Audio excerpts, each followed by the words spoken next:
je suis Cyril Garbois, j'ai 45 ans. J'ai un background de consultant en stratégie. J'ai travaillé pendant plus de 18 ans dans un cabinet anglo-saxon qui s'appelle A.T. Kearney maintenant, en France et pas mal à l'international, dans pas mal de pays européens. Je suis notamment parti plusieurs années au Moyen-Orient pour fonder la filiale du cabinet à partir de Dubaï. Je suis rentré à Paris pour m'occuper de ce qu'on appelle la practice institution financière. En fait, c'est l'équipe qui accompagne les banques, les compagnies d'assurance dans leur réflexion stratégique, dans leur transformation. J'ai dirigé cette équipe pendant quelques années jusqu'à ce qu'en 2017, l'envie de passer à quelque chose de plus entrepreneurial m'a pris. Ça faisait bien entendu quelques temps que cette idée mûrissait dans mon esprit. J'étais bien placé pour voir les transformations qu'il y avait dans le secteur bancaire, notamment dans le secteur des paiements. J'étais également bien placé pour observer les nouveaux modèles qui émergeaient, souvent créés par des entrepreneurs au sein de structures qu'on appelle maintenant les fintech. Et le désir, le souhait de me lancer moi-même est devenu plus fort que l'envie de rester dans ce métier que j'aimais beaucoup, hein, qui était celui de consultant en stratégie. Fallait-il encore avoir d'une part l'idée et d'autre part les coéquipiers pour le faire, parce que ce genre d'entreprise, c'est quand même beaucoup plus simple de le faire à plusieurs. J'ai eu la chance de rencontrer tout d'abord mon premier associé Mark Templeman, qui lui avait un passé de banquier d'affaires, hein, où il avait travaillé pendant de nombreuses années à New York, à Londres, dans une grande banque anglo-saxonne. Et Shaker Nakli, notre troisième associé, qui lui était déjà dans le monde de l'entrepreneuriat, dans le domaine technique, c'est donc notre CTO. Et tous les trois, on a eu cette idée de monter Cashbee. Alors Cashbee, qu'est-ce que c'est? Cashbee, c'est un acteur du monde de l'épargne qui part du constat que l'épargne est un sujet qui concerne le plus grand nombre et que malgré cela, une grande majorité des particuliers, en France comme en Europe, déclarent volontiers qu'ils sont mal à l'aise avec l'épargne et pas forcément outillés pour pouvoir placer de façon efficace leur argent. Et donc, nous pensions qu'il y avait quelque chose à faire dans ce domaine. Le monde des paiements, on l'a dit, avait déjà été pas mal disrupté par de nouveaux acteurs. Le monde du crédit commençait à l'être. Le monde de l'épargne l'était beaucoup moins. Cette réflexion se passe dans un cadre réglementaire qui évolue également, qui met en place ce qu'on appelle l'open banking. Je pense qu'on aura l'occasion d'y revenir. Il nous a semblé qu'il y avait un moyen simple d'utiliser les technologies existantes, le nouveau cadre réglementaire pour proposer de nouvelles formes d'épargne extrêmement simples qui permettent d'associer un produit d'épargne avec le niveau de risque qui correspond à ce que nos utilisateurs sont prêts à prendre comme risque, sans être des spécialistes de l'épargne. Donc voilà comment est né Cashbee en 2018. Ça fait donc maintenant un peu plus de 2 ans que la société existe, un peu plus de 9 mois que le produit est lancé sur le marché, et nous continuons dans cette entreprise avec toujours autant d'énergie, voire plus d'énergie, et nous avons le plaisir de voir que c'est une solution qui commence à conquérir un grand nombre d'utilisateurs.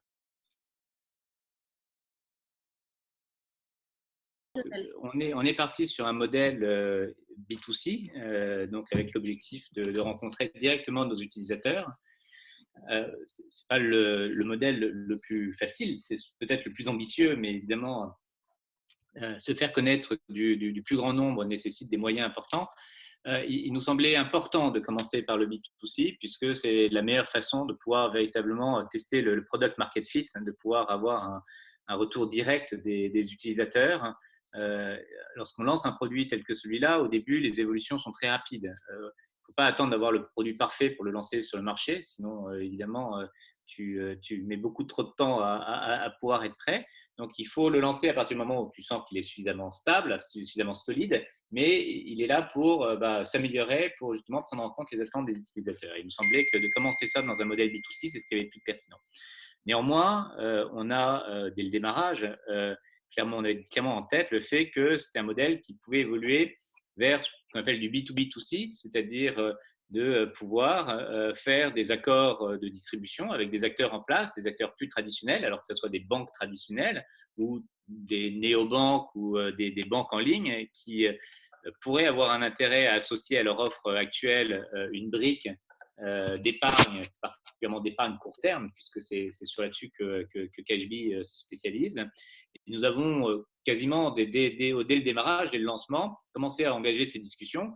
Et maintenant, nous commençons à déployer un certain nombre d'accords avec des plateformes, plutôt des plateformes digitales qui proposent l'offre de Cashbee à leur base d'utilisateurs. Donc ça, c'est une offre B2B2C, sachant que nous avons également en tête, mais peut-être pour plus tard, même si ça commence à mûrir dans notre esprit, une offre qui pourrait être pour le coup une offre vraiment purement B2B, c'est-à-dire de proposer notre solution technologique à des acteurs en place pour les aider à fluidifier l'offre d'épargne qu'ils proposent à l'utilisateur. Mais c'est clairement une offre qui est conçue aujourd'hui pour s'adresser directement au grand public. Notre stratégie d'acquisition, notre stratégie marketing est celle d'une entreprise B2C.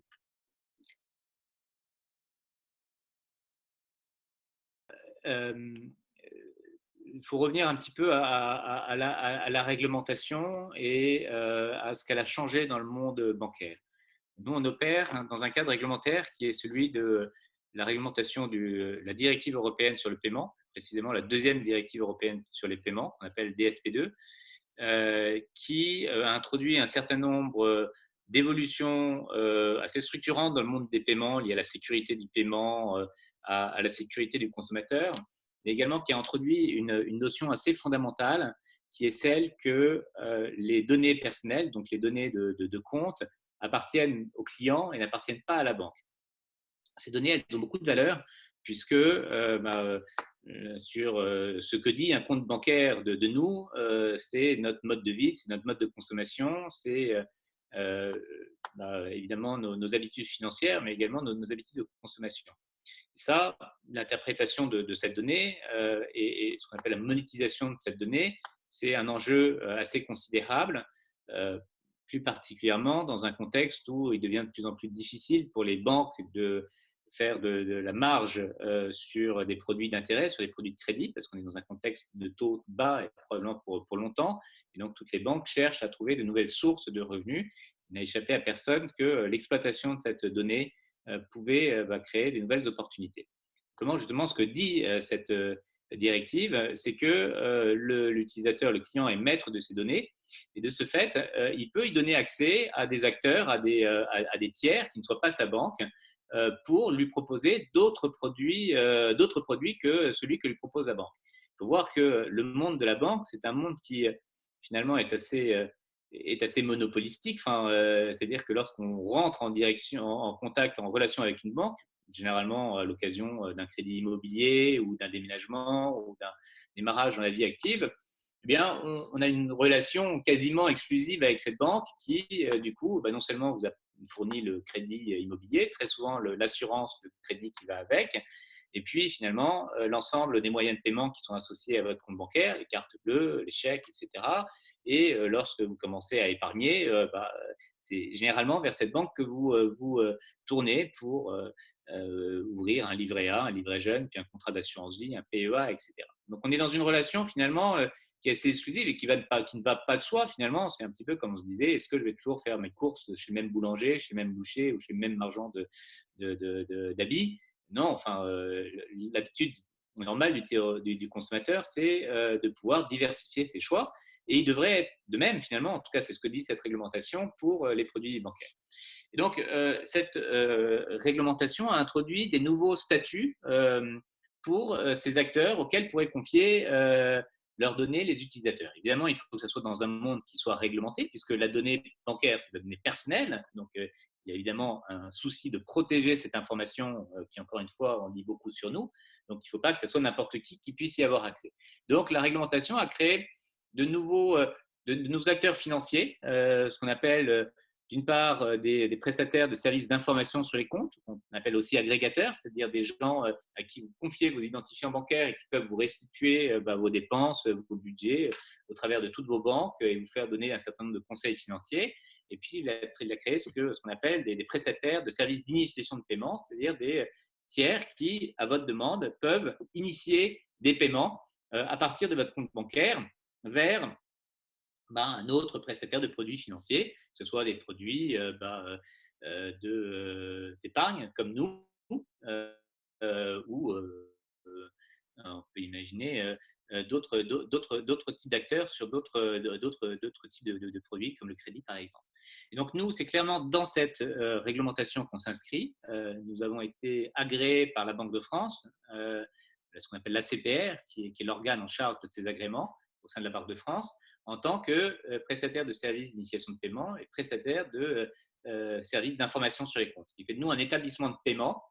Et donc, nous sommes agréés pour pouvoir offrir à nos utilisateurs qui sont dans une grande banque de la place, nos services sans qu'ils aient à changer de banque. Alors, je pense qu'il faut commencer par le client final, puisque c'est pour lui que ça a été construit et pensé, ce système. Pour le client final, ça lui offre le choix. C'est-à-dire que, encore une fois, il n'est plus contraint de s'approvisionner auprès d'une seule source, d'un seul acteur pour ses produits financiers. Il peut bénéficier d'une offre plus large auprès d'acteurs d'ailleurs qui sont d'ailleurs mieux équipés pour analyser ces informations, lui proposer le bon produit au bon moment. Ce qu'il faut dire que les banques font très mal.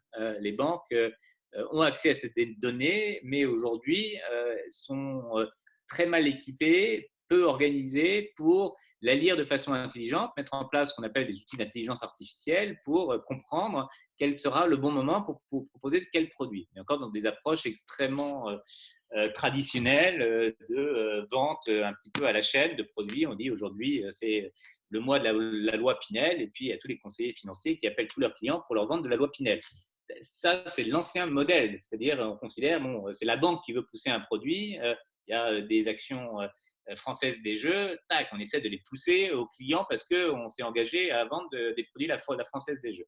Donc là, on est dans un modèle qui s'inverse, c'est-à-dire qu'il y a des acteurs tiers qui ont accès à cette information, qui essayent de comprendre par l'analyse intelligente des données quels sont les véritables besoins des clients en fonction de leur évolution de salaire, de revenus, de capacité d'épargne, d'évolution dans la vie. On n'a pas les mêmes besoins lorsqu'on est célibataire que les jeunes mariés, qu'on a des enfants ou qu'on devient retraité. Et donc, c'est pour le consommateur la possibilité, encore une fois, d'avoir accès à un panel d'offres financières beaucoup plus large et qui sera adapté à leurs besoins et évidemment à meilleur coût, puisque ça c'est l'objet de la concurrence et la philosophie de la réglementation européenne, c'est d'accroître de faire augmenter la concurrence dans tous les secteurs d'activité et donc, in fine, de faire baisser les prix et donc d'améliorer la qualité-prix, le service qualité-prix pour le consommateur. Donc, je crois que cette évolution, on n'a pas encore vraiment dit le mot, mais qu'on appelle d'open banking. Pourquoi open banking? C'est-à-dire qu'on ouvre le champ concurrentiel des produits financiers au-delà de l'environnement fermé de la banque, a d'abord comme priorité d'améliorer le service aux consommateurs. Pour les fintechs, du coup, ça va de soi, c'est un marché qui s'ouvre. C'est la possibilité de fournir des services qui n'existaient pas avant. Et donc, c'est même la raison d'être de beaucoup de ces sociétés qui se créent, c'est de pouvoir jouer ce rôle, souvent d'intermédiaire d'ailleurs, parce que la plupart des fintechs ne sont pas productrices du produit financier, c'est-à-dire que typiquement, ce n'est pas eux qui le fabriquent, ce n'est pas eux qui portent le risque lorsque c'est un produit de risque, mais ce sont elles qui travaillent sur l'UX, l'expérience utilisateur, sur la capacité d'analyse des informations et la capacité de router le client vers le bon produit. Notamment un rôle d'intermédiaire. Donc, pour ce monde des fintechs, c'est un marché nouveau qui s'ouvre. Pour les banques, c'est plus compliqué, évidemment, parce que les banques, ce qu'on est en train d'expliquer, c'est qu'il y avait un monde qui était finalement assez tranquille, si je puis dire, assez organisé, assez concentré d'ailleurs, puisque en France notamment, il y a une assez grande concentration bancaire. Hein. Les 6 grands réseaux bancaires ont plus de 80% voire 90% selon les métiers euh, du marché bancaire. Ils ont ils avaient des relations qui étaient encore une fois assez exclusives avec les banques, avec les clients, puis étaient organisées d'une façon extrêmement verticalisée. Si on revient à la façon d'organiser une banque, la banque, elle fabrique les produits financiers, elle les opère dans le sens où il y a tout le service client qui est derrière, et puis elle les distribue. En fait, c'est un petit peu, si on prend une analogie avec dans une autre industrie, par exemple, c'est comme si Danone avait à la fois des vaches pour produire du lait et des supermarchés pour vendre ses produits laitiers. Ça paraît aberrant, c'est pas comme ça qu'on a organisé l'industrie agroalimentaire. C'est pourtant comme ça qu'était organisé le monde de la banque. Donc, pour la banque, ça veut dire remettre en question ce modèle extrêmement verticalisé dans lequel l'ensemble de la chaîne de valeur des produits financiers était internalisée, dans lequel la relation avec le client était finalement assez exclusive. Et donc, ça nécessite un repositionnement, une réflexion sur quels sont les métiers que la banque veut continuer à faire et sur lesquels elle excelle. Et les banques, de façon générale, dans cette révolution, elles ont évidemment un rôle important à jouer. Ce sont elles qui ont la solidité financière, les moyens financiers, qui ont l'accès au réseau, à leurs clients, qui ont des millions de clients en base, qui ont un savoir-faire évident. La question, c'est comment est-ce qu'elles utilisent ces actifs pour continuer à apporter une vraie valeur à leurs clients et avoir finalement une différenciation concurrentielle par rapport aux nouveaux acteurs.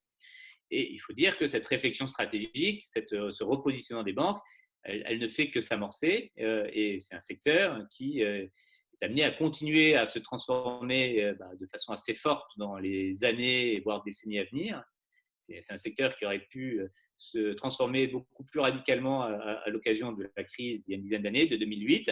Elle n'a fait que partiellement et elle va devoir continuer à se réinventer, se retrouver les métiers qui sont les plus à forte valeur ajoutée, sur lesquels ils ont une vraie valeur par rapport à d'autres acteurs, et trouver donc des nouveaux modes de coopération avec les fintechs. Il ne s'agit pas de créer un monde dans lequel les fintechs sont contre les banques, il s'agit de créer un monde dans lequel les fintechs coopèrent avec les banques pour que chacun puisse apporter ce qu'ils font de mieux.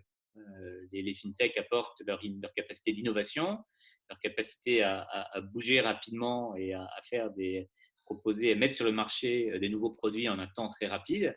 Les banques, elles apportent leur solidité, leur base clientèle, leur savoir-faire technologique et technique. Et donc, il y a des modes de coopération à trouver. Donc, ça me permet de rentrer peut-être un peu plus dans le détail de ce qu'est le produit Cashbee. Le produit Cashbee, la solution Cashbee, en tout cas la solution qui existe aujourd'hui, qui est amenée à se développer vers davantage de services, mais aujourd'hui, c'est la possibilité qu'on offre à nos utilisateurs de rémunérer leur épargne qui aujourd'hui dort sur leur compte courant. Donc, il y a en France une masse d'argent considérable qui sont déposés sur des comptes qui ne rémunèrent rien, les comptes courants, voire les livrets bancaires qui rapportent pratiquement pas grand-chose ou rien du tout. Et néanmoins, il y a d'autres acteurs bancaires, des acteurs de plus petite taille, mais ou plus spécialisés, qui ont besoin des dépôts pour financer leur activité de crédit et qui sont prêts à apporter une rémunération. Donc, l'idée de Cashbee est très simple, c'est de façon extrêmement simple, et je vais revenir sur le parcours utilisateur, proposer à nos clients de connecter leur compte bancaire dans leur grande banque à un compte d'épargne auprès d'un de nos partenaires et de pouvoir faire rémunérer leur épargne dès qu'ils ont un peu de disponibilité de façon extrêmement simple et de la faire revenir dans leur compte courant immédiatement et de façon également extrêmement simple et sans aucun risque dès qu'ils ont besoin de cet argent. En quelque sorte, on apporte une solution pour faire mettre au travail l'argent qui dort pour rémunérer cette masse d'argent. On parle en France de 1000 milliards d'euros, hein, c'est colossal, 1000 milliards d'euros qui aujourd'hui dort sur des comptes courants, sur des comptes surlivrés peu ou pas rémunérés. Donc, quelle est le user experience? Donc, la solution Cashbee est proposé via une application qui est à la fois sur iOS et sur Android. L'utilisateur, le client, est invité à la télécharger, c'est totalement gratuit. Lorsqu'il la télécharge, eh bien évidemment, on lui présente le service et il doit accepter nos conditions générales d'utilisation, comme tout produit, comme tout service, à connecter dans l'application son compte bancaire au service Cashby, donc par l'offre d'agrégation, comme il le ferait avec un agrégateur. Donc aujourd'hui, il partage ses identifiants bancaires de façon sécurisée dans l'application pour connecter son compte courant à l'application. Il va être ensuite invité à ouvrir un compte rémunéré auprès d'un de nos partenaires. Donc là, il va partager dans l'application toujours les informations qui sont nécessaires pour l'ouverture d'un compte, ce qu'on appelle dans le jargon bancaire le KYC, Know Your Customer, c'est une obligation réglementaire. Et lorsqu'il a rempli ces informations, charger sa carte d'identité et il va signer électroniquement le contrat auprès de la banque. Là, on a besoin de 1 ou 2 jours pour faire valider le contrat pour la banque. Et lorsque le contrat est validé, le client reçoit une information, une notification, et va pouvoir commencer dans l'application, en appuyant juste sur un bouton, à mettre de l'argent de côté sur son compte rémunéré dès qu'il en a un petit peu, et de façon aussi simple, appuyer sur un bouton pour le rapatrier sur son compte dès qu'il en a besoin. Donc tout ça, tout le processus d'onboarding, il a été conçu pour pouvoir fait en 5 à 6 minutes. Donc en 5 à 6 minutes, de façon encore une fois complètement gratuite, nous donnons la possibilité à nos utilisateurs d'ouvrir un compte rémunéré et de commencer à utiliser cette offre. C'est un moyen de paiement, hein, c'est comme ça qu'on appelle ça, mais par des virements, de virer, transférer de l'argent de son compte bancaire vers ce nouveau compte et de le rapatrier dès qu'ils en ont besoin. Donc en quelque sorte, on lui offre une solution de quasi-compte rémunéré. Voilà en quelques mots la façon dont est construite le parcours utilisateur. Ce qui est très important, c'est que ça soit le moins pénible possible pour l'utilisateur. Et donc, ce temps de 5-6 minutes, on travaille sans cesse pour voir comment est-ce qu'on peut l'améliorer, rendre ça encore plus ludique, puisque la rémunération qu'on offre aujourd'hui, elle est à peu près de 1%. Donc, 1%, c'est beaucoup mieux que 0%.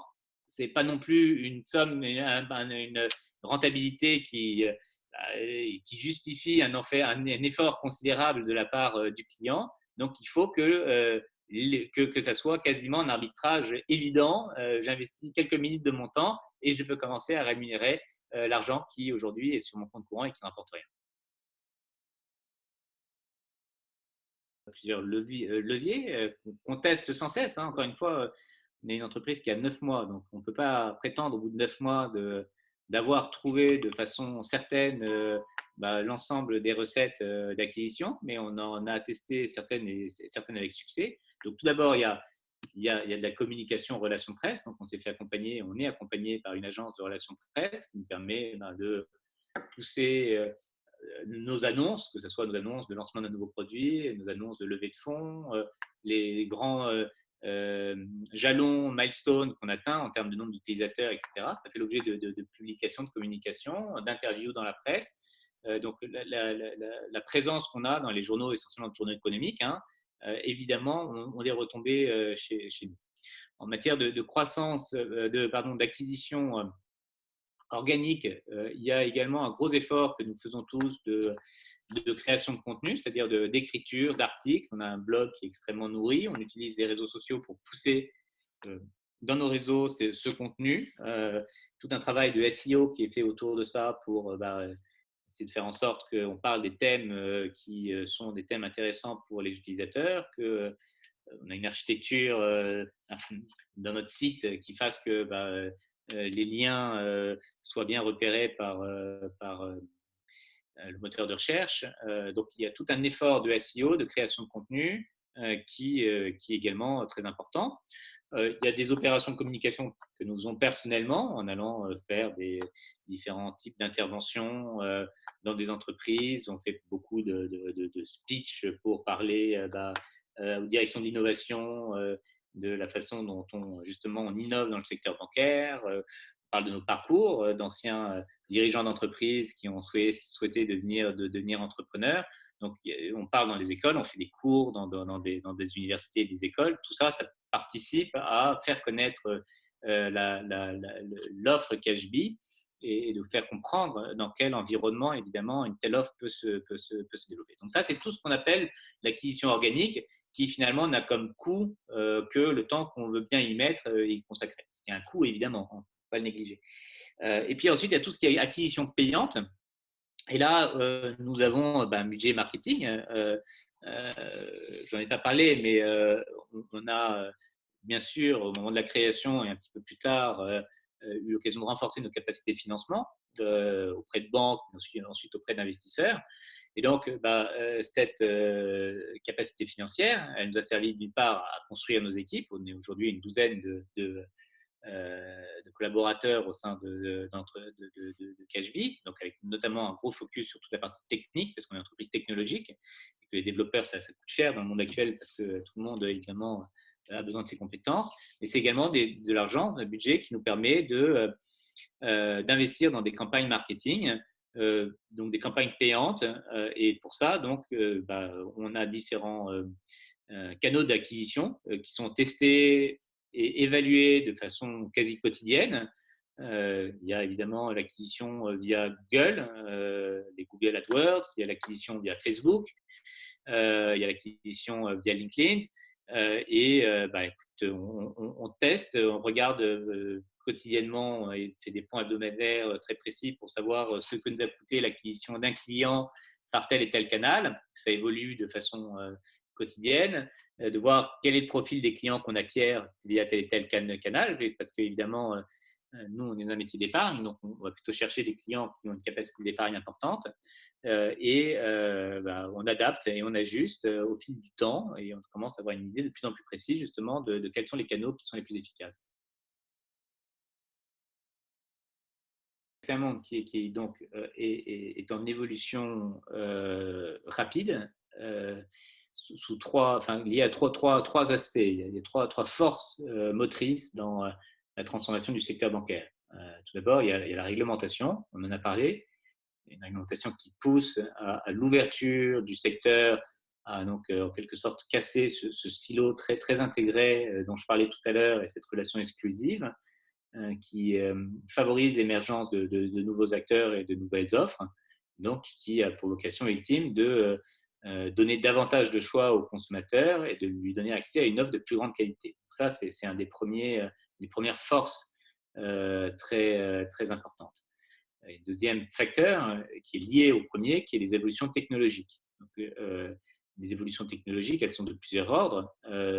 L'évolution technologique dans le domaine des paiements à proprement parler, avec notamment l'introduction de ce qu'on appelle l'instant payment, c'est-à-dire la capacité de faire des transferts en temps réel, la capacité de sécuriser des opérations, notamment via les paiements mobiles, et donc de permettre de faire de nouvelles formes de paiement qui permettent d'utiliser des objets de tous les jours, qui finalement nous permet de nous écarter d'avoir uniquement la carte comme moyen de paiement. On paye avec son téléphone, peut-être qu'on pourra payer avec son iris plus tard. Enfin, tout ça, ce n'est plus de la science-fiction et on voit bien que ça fonctionne. La technologie, c'est aussi une meilleure compréhension et utilisation des données. On parle beaucoup d'intelligence artificielle dans le domaine bancaire. Il y a des masses de données considérables qui sont des données de paiement, justement, qui, je l'ai redit, disent beaucoup sur ce que l'on est et donc sur ce que l'on souhaite. Donc tout ceci doit être évidemment encadré, puisqu'il y a des questions de respect de la vie privée qui sont évidentes, mais dans le cadre de cette réglementation sur la protection des données, il y a évidemment énormément à faire pour être capable d'être plus pertinent dans les offres qu'on propose aux clients et donc d'être capable de lui proposer, encore une fois, la bonne offre au bon moment. Voilà, ça peut être en effet lorsque et si on accepte, tout doit être basé sur le consentement de l'utilisateur. Mais voilà, d'être devant un concessionnaire de voiture, c'est à ce moment-là que vous allez avoir une proposition d'une offre de crédit pour cette voiture. Alors ça peut faire peur, hein, ce genre de choses. Et encore une fois, c'est pour ça que c'est important d'encadrer ça. Ceux qui souhaitent avoir ce type de proposition conditions, ils pourront l'avoir. Ceux qui ne souhaitent pas, ils doivent pouvoir être protégés. Donc, donc un deuxième facteur que j'évoque dans tout ça, c'est l'évolution technologique. Il y a des technologies qui arrivent à maturité et qui permettent justement, dans le cadre de la réglementation actuelle, de faire évoluer la façon dont on offre ces produits. Et le troisième élément, qui est probablement in fine l'élément le plus fort, le plus important, même s'il est moins perçu par l'utilisateur, c'est le contexte de taux bas, qui existe depuis maintenant plusieurs années, qui a vocation à rester ainsi, notamment du fait de la crise actuelle. On voit bien que l'accroissement de l'endettement des États va nécessairement conduire à rester sur des taux très bas pour que justement cette dette ne puisse pas trop peser sur l'économie des pays. On est donc parti pour encore avoir une décennie, voire une génération de taux très bas. Et les taux très bas, qu'est-ce que ça signifie pour le monde bancaire? Ça signifie qu'une des grandes sources de revenus de la banque, c'est ce qu'on appelle la marge sur intérêt, c'est-à-dire la différence entre le taux auquel on prête versus celui auquel on se refinance. Dans un contexte très bas, cette différence de taux, elle est extrêmement faible. Ça signifie qu'il y a une source de revenus principale, une principale source des revenus des banques qui disparaît. Et donc, qu'est-ce que ça signifie? Ça signifie que les banques, le monde bancaire dans son ensemble, doivent trouver d'autres modes de revenus, d'autres sources de revenus. Cette source de revenus, c'est dans le conseil, dans des produits, ce qu'on appelle des produits à commission. Donc, encore une fois, il y a deux types de revenus. Il y a les produits sur marge d'intérêt, ce que j'ai évoqué tout à l'heure, les produits à commission, c'est tous les produits de paiement, les produits de service, les produits qui font que le client ne paye pas un différentiel de taux d'intérêt, mais une commission sur un service qu'il obtient. Et donc ça, c'est évidemment une transformation des métiers bancaires, une transformation vers davantage de services à valeur ajoutée. Et pour pouvoir fournir efficacement ces services, c'est mon avis, il est absolument nécessaire de trouver des formes de coopération, encore une fois, entre des acteurs qui sont de petite taille mais innovants, qui sont capables d'aller très vite. Ces gros acteurs qui, c'est pas qu'ils soient plus bêtes que les autres, bien au contraire, enfin, il y a tout un tas de compétences et de gens extrêmement brillants dans ces organisations. Simplement, il y a une force d'inertie parce qu'il s'agit de très gros volumes de clients, beaucoup d'employés dont il faut faire évoluer les compétences, des systèmes informatiques qui sont très lourds. Et donc, c'est bien dans la coopération entre ces anciens et ces nouveaux acteurs qu'on va trouver la clé et la solution à ces problèmes.